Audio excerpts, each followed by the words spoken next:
제가 나는 교회에서 저에 대해서 이렇게 가끔 이야기를 하게 되는데 뭐 여러 번 얘기했지만 저는 그렇게 질문이 많은 사람은 아닙니다. 질문을 잘 하지 않는 사람 중에 한 명이고 그냥 그렇다 그러면 그러려니 하고 사는 사람입니다. 그런데 질문이 없으면 큰 문제 중에 하나는 뭐냐면 누군가 알려주고 싶은 어떤 것을 알려주는 것만큼만 알 수 있습니다. 내가 궁금한 게 있는데 내가 그걸 질문하지 않으면. 그런데 저는 질문을 안 하는 사람이었으니까 생각해 보면 누군가가 알려주고 싶은 것만 알 수 있는 사람이었겠죠.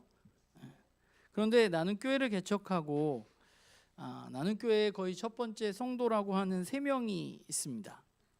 그 3명이 누구냐? 제 아내 박승선 집사, 그리고 우리 서현신 권사님 아들인 병걸 형제입니다. 근데 그 3명은 저랑 너무 달라요. 질문이 너무 많은 사람들이에요. 너무 힘들었어요. 그런데 제가 그 3명의 질문에 제대로 된 답을 주는 게 제 역할이잖아요. 그래서 그렇다 보니까 책도 열심히 읽고 공부도 열심히 하고 또 그렇게 계속 하다 보니까 어느 날 저의 삶의 영역이 꽤 넓어지게 되었던 것 같습니다. 아마 저 3명이 없었으면 오늘날의 저는 없다, 이렇게 생각합니다. 그럼 제가 요즘에 좀 이제 반백살인데 그래서 요즘에 저를 좀 돌아보고 있거든요. 나는 어떤 사람인가? 나는 어떤 사람이 그럼 더 돼야 될까? 이런 생각들을 되게 많이 해요. 그런데 제가 요즘 이번 주 설교를 준비하면서 그럼 나는 질문을 왜 안 했을까에 대해서 좀 생각을 해봤어요. 내가 진짜 궁금한 게 없어서 질문을 안 한 건가? 그건 아닌 것 같아요. 저도 교회 다니면서 살아가면서 궁금한 것들이 굉장히 많이 있었습니다. 그러면 나는 질문을 왜 안 했을까? 전 되게 자기중심적인 사람이고 모든 사람에게 좀 잘 보여야 되는 그런 강박관념을 갖고 있는 사람이거든요. 성격이. 그냥 그걸 모른다는 것을 또는 교회에선 내가 그걸 믿지 못하고 있다는 것을 사람들에게 드러내 보여주기가 너무 싫었던 것 같아요. 그래서 별로 질문하지 않았어요. 또는 제 질문을 했는데 제 질문이 정말 너는 뭘 그런 질문을 하냐 이런 소리를 듣기 싫어서 질문 안 했던 것 같아요. 제가 원래 좀 그런 사람입니다. 근데 저와는 되게 다른 사람이 이제 박승선 집사죠. 아랑곳하지 않고 너는 뭐 그런 질문을 하냐 이렇게 질문을 해도 제가 이제 고등학교 때부터 봤으니까 끊임없이 질문을 했던 승선 집사 같은 사람이 있습니다. 그게 좋은 것 같아요. 모른다고 얘기하는 게 좋은 거죠. 내가 궁금하면 궁금하다고 말하고 그 뭐 내가 아는 척하고 내가 아는 것처럼 가만히 있는 게 문제가 되나. 그래서 제가 이렇게 풍상기 같은 걸 하다 보면 1대1로 만나서 성도님들하고 얘기를 하다 보면 그런 얘기를 잘해요. 내가 모태신앙인데 내가 교회에서 예전에 이런 걸 좀 가르쳐 줬으면은 내가 좀 더 신앙이 빠르게 성장할 수 있지 않았을까? 이런 얘기를 가끔 하는데 제가 이번 주 설교 준비를 하면서 단지 교회 문제만은 아니었다라는 거를 제 스스로 좀 생각하게 됐어요. 저의 문제이기도 한 거죠. 왜냐하면 나는 궁금한 게 있어도 질문하지 않았으니까. 성경에도 이런 장면이 나옵니다. 요한복음 14장에 보면 예수님이 제자들에게 이렇게 말씀하세요. 내가 먼저 아버지께로 간다. 그 아버지께로 가서 내가 거기 가서 너희를 위해서 거처를 예비하겠다. 그러면서 예수님이 이렇게 말해요. 너희는 지금 안 켰나요? 네. 너희는 내가 어디로 가는지 알고 있다라고 말합니다. 이렇게 말해요. 그런데 거기 갑자기 누가 나오느냐? 한 사람이 등장하는데 누구예요? 모르죠. 누가 나와요? 도마가 나옵니다. 도마가 뭐라 그러냐 하면 주님, 우리는 주님께서 어디로 가시는지 모르는데 어떻게 길을 우리가 알 수 있습니까? 라고 말합니다. 그리고 그 뒤에 우리가 너무 잘 알고 우리가 많이 외웠던 예수님의 위대한 답변이 나오죠. 내가 길이요 진리요 생명이니 나로 말미암지 않고는 아버지께로 올 자가 없다라고 말합니다. 제가 이 이야기를 보면서 한 생각은 나는 저런 질문을 절대 할 수 없다 입니다. 나는 알고 있는 척하는 사람이에요.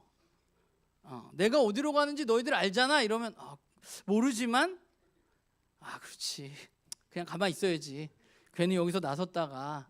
그러나 그 12명 중에 도마는 솔직하게 물어본 거죠. 되게 질문이 솔직하잖아요. 주님, 나는 어디로 가는지 모르는데 뭐 어떻게 따라오라는 겁니까? 라고 말하는 거죠. 도마의 용기가 대단하다는 생각이 들고 그 솔직한 질문에 예수님의 놀라운 답변이 따라오게 되는 거죠. 그래서 저는 우리가 하나님의 뜻을 더 깊이 알아가기 위해서는 우리 스스로 좀 질문하는 사람들이 되어야 한다고 생각해요. 그래야 우리가 하나님에 대한 지식과 사랑이 우리 가운데 더 깊어집니다. 그래서 이번 말씀 시리즈는 누가복음을 우리가 나누고 있는데 5개가 다 물음표예요. 질문이에요. 지난주에는 예수님 왜 오셨는가? 오늘은 예수님 누구인가? 그 다음 주에는 예수님 오셔서 어떤 일이 일어났는가? 예수님 무엇을 가르치셨나? 그 하나님 뜻은 진짜 이루어지는가? 뭐 이런 질문들입니다. 오늘 나눌 질문은 사실 우리에겐 너무 쉬운 질문일 수도 있는데 예수님은 누구신가 하는 겁니다. 예수님 과연 누구인가? 우리가 누가복음을 읽고 있는데 누가는 1장 1절에서 4절에 지난주에도 나누었지만 뭐라고 말했냐면 분명히 일어난 사실이 있고 이 편지를 읽는 사람들이 그 사실이 더 확실해지기 위해서 이 편지를 쓰고 있다고 했습니다. 확실한 사실이 있었어요. 누가가 알게 된, 깨닫게 된. 그 확실한 사실 중에 하나가 뭐냐면 누가는 이제 예수님이 누구인지 확실히 알게 되었습니다. 그래서 누가는 이 글을 읽는 사람들에게 반복적으로 뭐라고 말하고 있느냐 하면 예수님은 그리스도다라고 말합니다. 예수님은 메시아다라고 말합니다. 우리가 그리스도 하면 예수 그리스도가 하나의 명사인 것처럼 생각되어져서 제가 어렸을 때는 예수와 그리스도가 제 이름처럼 박과 유식처럼 다른 건 그런 건 줄 알았어요. 퍼스트 네임과 라스트 네임인 줄 알았어요. 제가 얼마나 무식했는 줄 알겠죠. 하지만 여기 또 그렇게 생각하고 있는 사람이 있을 수도 있습니다. 그런데 그리스도는 그런 예수님의 이름의 라스트 네임이 아니라 히브리 말에 메시아라는 말이고 그걸 헬라어로 쓰면 그리스도입니다. 그래서 저는 그리스도라는 말보다는 메시아로 더 잘 읽기도 하고 그렇게 이야기하기도 해요. 왜냐하면 그게 더 잘 예수님에 대한 의미가 드러난다고 생각하기 때문입니다. 그래서 아마 오늘도 그리스도가 아니라 주로 메시아라는 용어를 사용할 겁니다. 그러면 예수님은 누구예요? 메시아예요.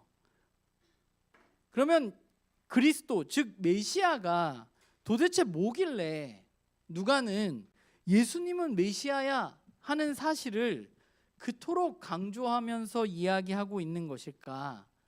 우리가 지난주에 이스라엘의 역사를 잠시 이야기했지만 이스라엘 사람들이 포로기를 겪으면서 그들이 성경을 연구하게 되고 하나님의 뜻은 무엇일까를 생각하다 보니까 그들이 깨닫게 된 것이 있습니다. 그들이 믿게 된 게 있어요. 그게 뭐냐면 우리가 이렇게 된 데는 하나님의 뜻이 있고 또한 우리를 회복시키려는 하나님의 약속이 있구나라는 것을 깨달았어요.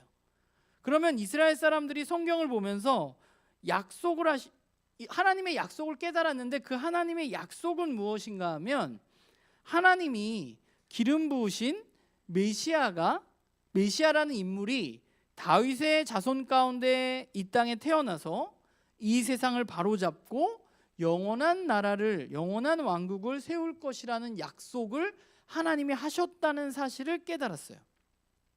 그러니까 우리가 작년에 성경 통독을 했는데 우리가 구약을 다 읽으면 내가 창세기부터 말라기까지 다 읽었구나, 내가 구약을 일독했구나, 이거를 너무 대단하고 뿌듯하게 생각하는 것뿐만 아니라 구약을 읽고 나면 우리는 그런 생각을 해야 되는 거예요. 그 내용을 알았다면 이스라엘 사람들이 하나님 선택하셔서 하나님의 백성으로 삼으셨는데 그들이 제대로 살지 못했고 하나님 그들을 심판하셨지만 심판으로 끝나는 게 아니라 그들을 회복하시고 그들만 회복하시는 게 아니라 영원한 회복을 하나님이 약속하셨구나. 그래서 이 땅 가운데 하나님 메시아를 보내겠다고 이야기하셨구나가 구약 성경이 이야기하는 거죠. 우린 구약 성경을 읽으면 사실 그런 내용을 알 수 있어야 돼요. 그러니까 누가가 예수님이 메시아다 라는 사실을 이야기하는 것은 예수님은 어떤 분이에요? 하나님이 약속하신, 하나님이 기름 부음을 받은 이 세상을 바로잡기 위해서 이 땅 가운데 영원한 나라를 시작하실 분으로 오신 그분이라는 사실을 누가는 지금 이 글을 읽고 있는 사람들에게 이야기하는 겁니다. 그러니까 누가는 예수님이 진짜 너희들이 기다리던 메시아야. 그러니까 너희들이 이제 그 메시아인 예수님을 받아들여야 돼 라고 말하고 있는 거죠. 그래서 우리가 지난주에 읽었던 누가복음의 말씀을 보면 누가가 얘기했잖아요. 앞부분에 예수님 메시아라고. 그리고 그 기다리던 사람들이 메시아를 알아봤어요. 이분이 진짜 메시아구나. 그리고 그 다음에 나오는 이야기는 뭐예요?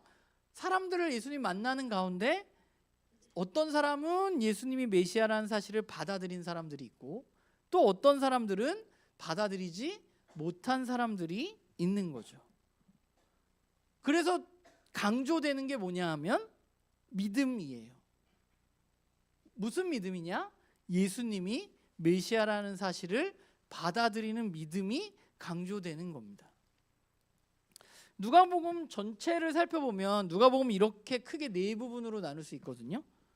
1장에서 4장 13절까지는 예수님의 탄생과 메시아를 기다리는 사람들의 이야기, 그리고 예수님이 메시아구나라는 사실이 예수님이 세례받을 때 확증되고 시험을 받으시는 이야기까지가 4장 13절입니다. 그리고 4장 14절부터 9장 50절까지는 예수님이 메시아라는 사실을 드러내기 위해서 예수님이 메시아 사역을 하세요. 갈릴리 호수 주변에서 메시아는 이런 일을 해 하면서 이런 일들을 하세요. 그리고 9장 51절부터 19장 44절까지는 갈릴리의 사역을 그만하시고 예수님이 이제 죽기 위해서 예루살렘으로 올라가시는 여정이 기록되어져 있습니다. 그리고 19장 45절부터 마지막까지는 예수님이 메시아로서 이 땅 가운데 진짜 하셔야 하셨던 일, 예루살렘에서 그분이 십자가에 달려 돌아가시고 죽으시고 부활하신 일이 맨 마지막 부분에 기록되어져 있어요. 그러니까 이런 큰 틀을 가지고 누가복음이 진행이 되는데 이 누가복음의 이야기에 굉장히 큰 전환점이 되는 것이 있습니다. 그 전환점이 어디냐 하면 누가복음 9장 20절입니다. 누가복음 9장 20절은 뭐냐 하면 바로 이거예요. 예수님께서 그들에게 물으셨습니다. 그들은 누구예요? 제자들에게 물으셨어요. 뭐라고 물으셨냐? 그러면 너희는 나를 누구라고 하느냐? 물으셨어요. 그때 베드로가 뭐라고 대답했어요? 하나님의 그리스도이십니다. 주는 그리스도이십니다. 당신은 메시아입니다. 라고 대답을 했습니다. 그러니까 누가복음 앞에 우리가 조금 전에 나누었던 걸 생각을 해보면 앞부분에 메시아를 간절히 기다리던 사람들이 메시아의 탄생을 축하하고 그분의 사역을 이제 예언합니다. 그리고 오늘 읽었던 4장부터 예수님이 본격적인 사역을 시작하세요. 예수님 무엇을 하시느냐? 메시아가 오면 이런 일들이 일어날 거라는 일들을 하십니다. 그래서 병도 고치고 귀신도 내어쫓고 이런 일들이 4장부터 9장 사이에 아주 많이 드러나 있어요. 그리고 그 와중에 예수님을 메시아로 받아들인 사람들과 받아들이지 못하는 사람들이 있어요. 그러다가 예수님이 갈릴리 사역 후반부에 갑자기 제자들에게 그러면 너희는 나를 누구라고 그러는데 뭐라고 생각하는데? 라고 제자들에게 질문을 던지는 거고 그때 베드로는 당신이 그리스도이십니다. 주님이 메시아이십니다. 라고 대답하는 겁니다. 그리고 예수님은 이 대답을 듣자마자 뭘 하시느냐? 메시아이기 때문에 내가 앞으로 가야 할 길에 대해서 제자들에게 처음 얘기해요. 그게 뭐냐? 내가 죽을 거다라는 얘기예요. 죽고 부활할 거다라는 얘기입니다. 그리고 이 고백이 있은 후에 예수님은 갑자기 갈릴리 사역을 멈추시고 예루살렘으로 올라가십니다. 그래서 여러분들이 이번 주에 우리가 8장부터 읽잖아요. 9장부터 읽지만 9장부터 읽으면 9장부터는 앞에 나온 기적 얘기가 잘 안 나와요. 기적이 별로 없어요. 거긴 뭐가 있느냐 하면 예수님이 이제 예루살렘으로 올라가시면서 가르치시는 거예요. 아예 안 나오는 게 아니라 앞에 비해서 상당히 빈도수가 적습니다. 그리고 예수님이 가르치시는 내용이 많이 나옵니다. 그게 이번 주 여러분들이 읽을 부분이에요. 그러니까 제가 이런 얘기를 하는 이유는 누가가 진짜 얘기하고 싶었던 것은 예수님이 메시아라는 사실을 너무 이야기하고 싶었어요. 그런데 이스라엘 사람들이 그 메시아를 잘 안 받아들였어요. 왜냐하면 그들이 구약 성경에서 생각했던 메시아와 예수님이 하는 일이 너무 달랐기 때문이에요. 이스라엘 사람들은 메시아를 어떻게 생각했느냐 하면 메시아가 오면 이방인들이 다 심판받고 영원한 나라가 세워진다 했잖아요. 그러니까 이스라엘이 영원한 나라로 이제 세워질 것이라고 생각을 했어요. 그런데 예수님이 오셔서 한 일들은 뭐예요? 병자를 고치시고 죄인으로 낙인 찍혔던 사람들과 함께 하시고 그들과 밥을 먹고 같이 다니고 이러니까 이스라엘 사람들은 예수님이 메시아가 아니라고 생각한 겁니다. 그런데 이것은 성경에 나오는 이스라엘 사람들의 이야기잖아요. 이스라엘 사람들이 오해한 거예요. 그렇게 성경을 아는 사람들이. 중요한 거는 저와 여러분이라고 생각해요. 오늘 우리는 예수님은 누구신가? 라는 질문이 사실 너무 쉬운 질문이긴 한데 우리는 정말 예수님이 그리스도이십니다. 예수님이 메시아이십니다. 라는 말의 의미를 우리는 진짜 깊이 있게 생각하고 있는가 하는 것입니다. 누가가 말해주고 싶은 것은 예수님이 메시아라는 사실입니다. 누가가 말해주고 싶은 게 예수님을 믿으면 우리가 죽어서 천국에 가느냐 못 가느냐를 이야기하는 것이 아니라 누가는 예수님이 진짜 하나님이 약속한 메시아라고 이야기하는 거예요. 그런데 우리는 예수 그리스도를 이야기하면서 그리스도라는 말에 대해서 너무 무지해요. 생각이 없어요. 관심이 별로 없습니다. 그리스도라는 말에 대해서. 예수님을 그리스도로 고백하지만 그런데 그리스도에는 별로 관심이 없어요.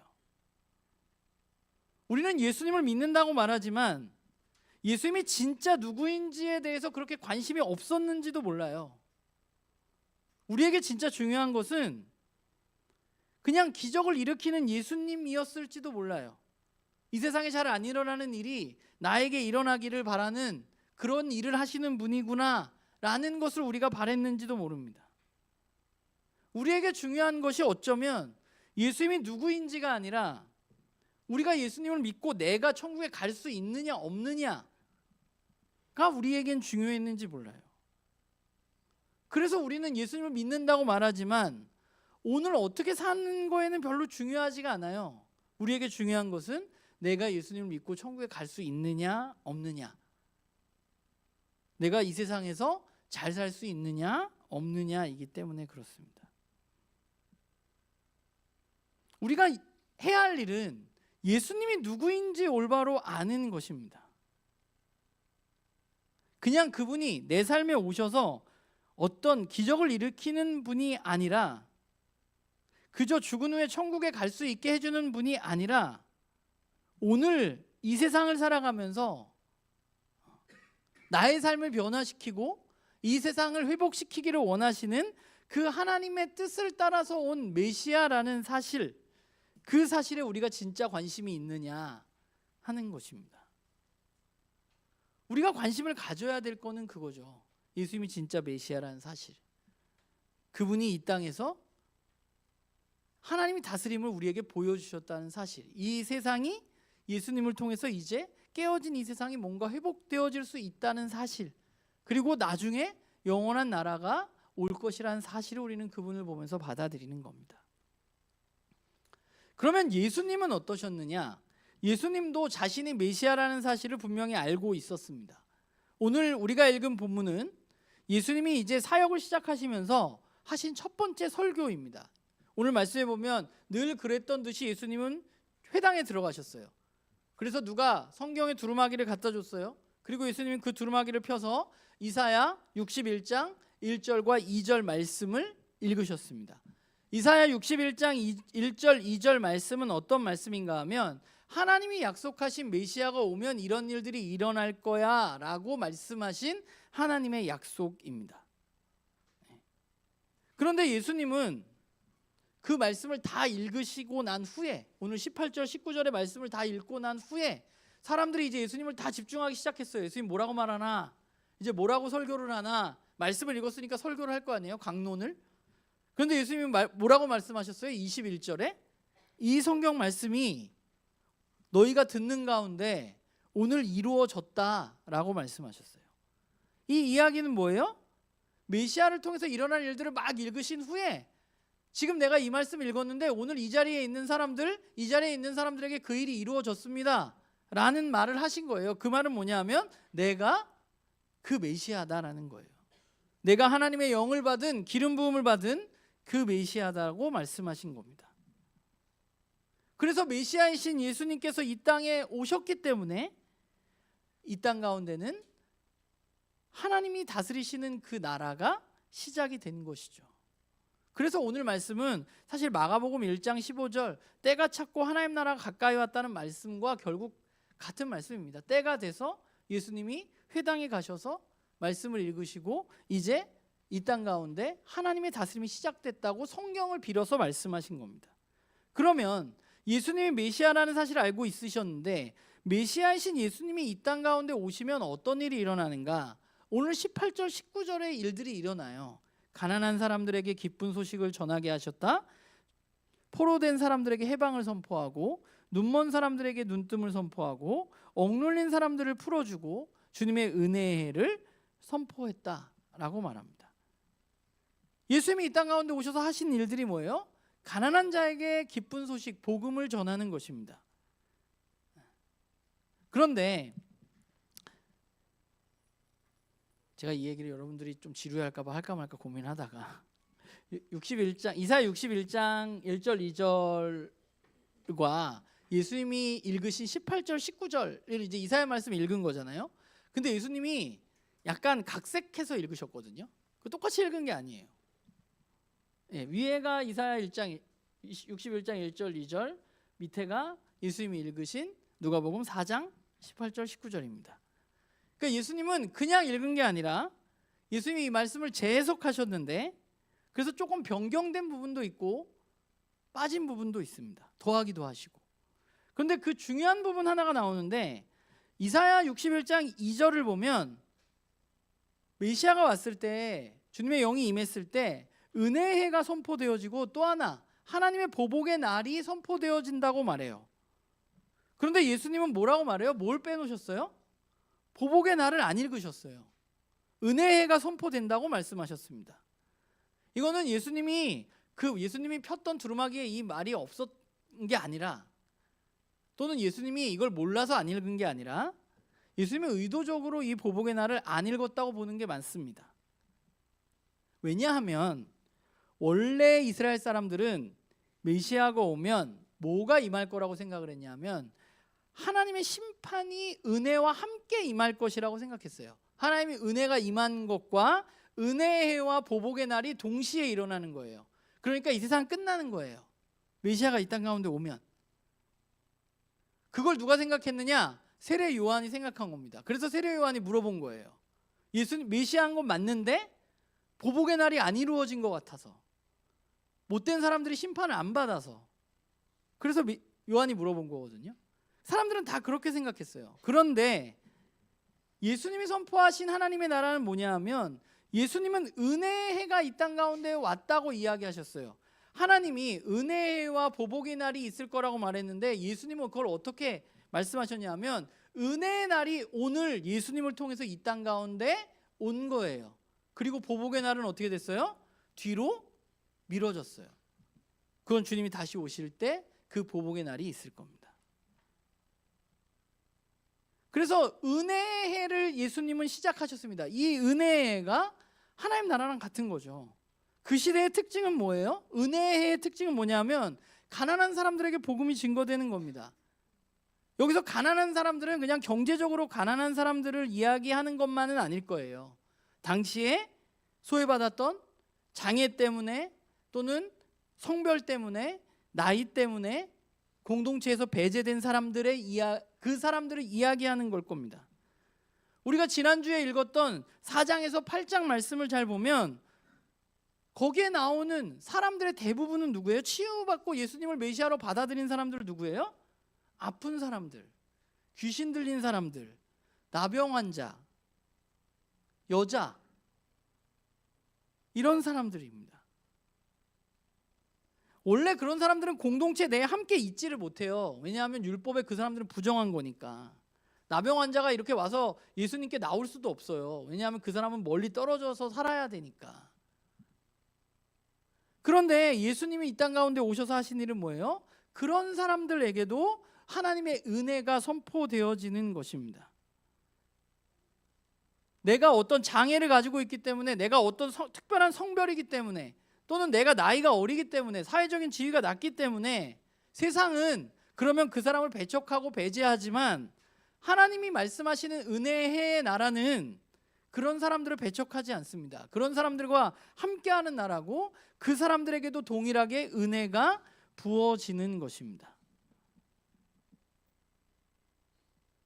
그러니까 예수님이 메시아라는 것, 그리고 메시아를 통해서 이 땅 가운데 하나님 나라가 시작되었다는 것, 은혜가 시작되었다는 것은 그 나라에서는 이제 더 이상 그런 장애, 성별, 나이 이런 것들이 별 의미가 없다는 거예요. 누구든지 그 하나님의 은혜를 받아들인 사람들은 하나님 나라 백성이 될 수 있는 것입니다. 예수님이 선포하신 나라가 바로 그런 나라예요. 소외받고 배제받았던 이들이 함께 할 수 있는 나라, 그 나라가 바로 하나님 나라입니다.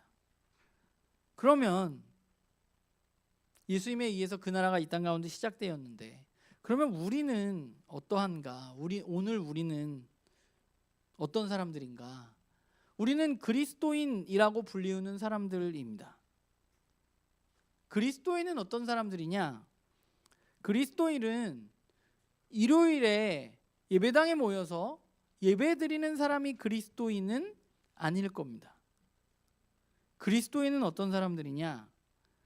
예수님이 메시아라는 사실을 받아들이고, 예수님이 그리스도라는 사실을 받아들이고, 그 그리스도가 이 땅 가운데 시작하신 그 은혜의 하나님의 나라를 진심으로 받아들인 사람들이 바로 그리스도인들입니다. 그리고 그 그리스도인들이 모여있는 공동체가 교회입니다. 그러니까 성경의 교회는 하나님의 새로운 백성, 하나님이 없는 세상에서 하나님이 임하셔서 그 나라가 시작되었다는 사실을 받아들인 사람들의 모임이 바로 교회입니다. 그러니까 그리스도인이라는 말이 처음에 안디옥 교회에서 생긴 말인데, 그 말은 그리스도에 속한 사람이라는 거거든요. 그리스도인이라는 말 자체가 좀 안 좋게 말하면 그리스도에 미친 사람, 이런 의미가 있는데, 결국 우리는 누구냐? 예수님께 속한 사람들이에요. 예수님이 시작하신 일을 메시아이신 그분과 함께 해나가는 사람들, 왜냐하면 그분이 메시아인 것을 내가 받아들였기 때문입니다. 그게 그리스도인이에요. 예수님은 그냥 과거 2000년 전에 옛날에 한번 오셔가지고 죽으시고 부활하시고 나 하나님의 아들이다 라고 이러고 끝나는 분이 아니라, 예수님이 이 땅 가운데 오심으로 말미암아서 이 땅에는 하나님 나라가, 은혜의 해가 시작된 것입니다. 구약 내내 기다리던 분이 이 땅 가운데 오셔서 그 나라를 시작하신 거죠. 그렇기 때문에 그리스도인, 즉 메시아 족속들은 어떤 사람들이냐? 그냥 죽어서 천당 가는 것만 생각하고 살아가는 사람들이 아니에요. 물론 우리가 영원한 나라에 들어가겠지만, 우리는 어떤 사람들인가? 우리는 이미 시작된 그 하나님 나라에 속해서 그 메시아 족속답게 그분과 함께 그 일을 하면서 살아가는 사람들입니다. 우리는 이미 그 나라가 어떤 나라인지를 성경을 통해서 본 사람들이에요. 그렇기 때문에 이 세상 나라에 속할 수가 없어요. 여러분 생각해 보세요. 누군가가 차별받고 고통받고, 지금 태훈 형제 기도했지만 전쟁이 일어나서 누군가가 죽어나가는 이런 세상, 그런데 우리가 하나님이 다스리는 성경이 말하는 세상은 그렇지 않고 평화가 가득하고 누구도 배제받지 않는 이 세상, 어떤 세상이 좋은 세상이에요? 누가 생각해도 이 세상이 좋은 세상이잖아요. 우린 이걸 알아버린 사람들이에요. 이 나라가 어떻게 이루어지는지를 깨달은 사람들이야. 어떻게 이루어져? 예수님이 메시아이고 메시아를 받아들일 때 이 나라가 이루어지는 겁니다. 그래서 우리는 이 나라 백성으로 살아가려고 애쓰는 거예요. 여기에 살지만. 너무 당연한 거예요. 우리가 그리스도인이 됐다면 그냥 이렇게 사는 게 너무 어쩌면 당연한 거예요. 왜냐하면 이게 더 좋은 나라니까.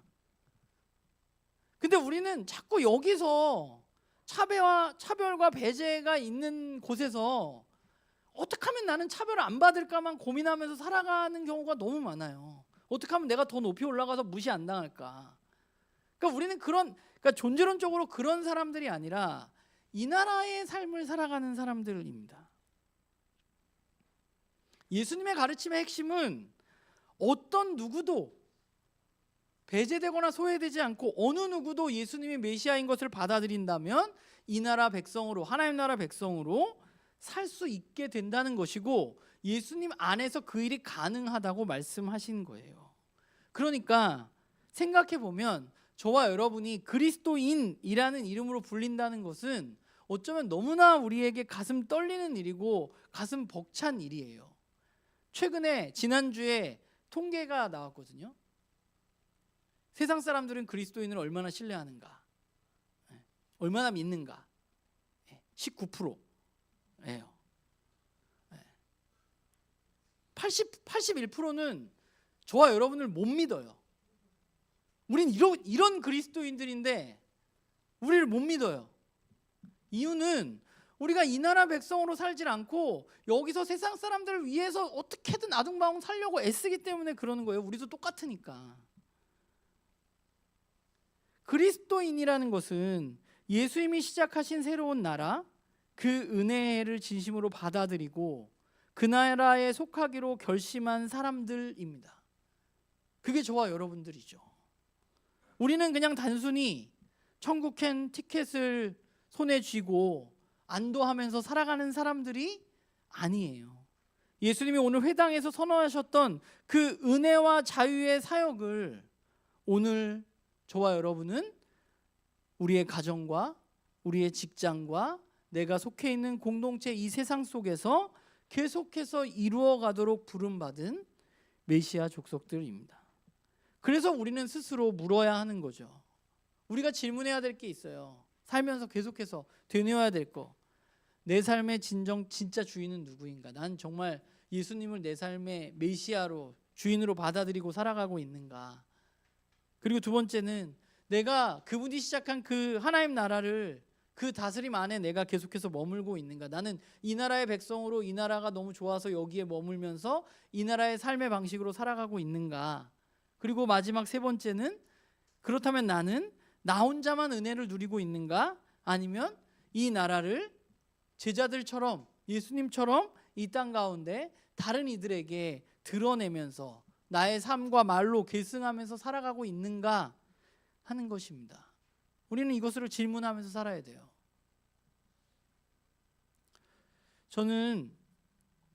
저도 그렇고 우리 나눔교회 식구들도 그렇고 우리가 꿈꾸는 그리스도인이라는 것, 그리스도인의 삶이 정말 얼마나 놀라운 것인지를 우리가 깊이 있게 좀 깨닫고 알았으면 좋겠어요.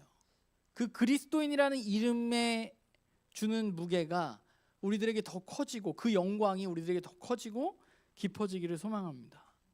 이 땅에서 그냥 내 문제만 잘 해결돼서 내 삶만 어떻게 좀 잘 살아보려고 그런 삶을 넘어서서 이미 우리 가운데 뚫고 들어오신 그 하나님 나라를 기뻐하면서 살아가는 삶, 예수님이 시선이 머무는 곳에 우리의 시선을 고정시킬 수 있는 삶, 그렇게 그 영광스러운 하나님 나라의 백성으로 우리 나눔교회 식구들이 이번 한 주를 정말 하루하루를 묵묵히 그리고 또한 기쁨으로 살아가는 우리 모두가 되기를 주님의 이름으로 부탁을 드립니다.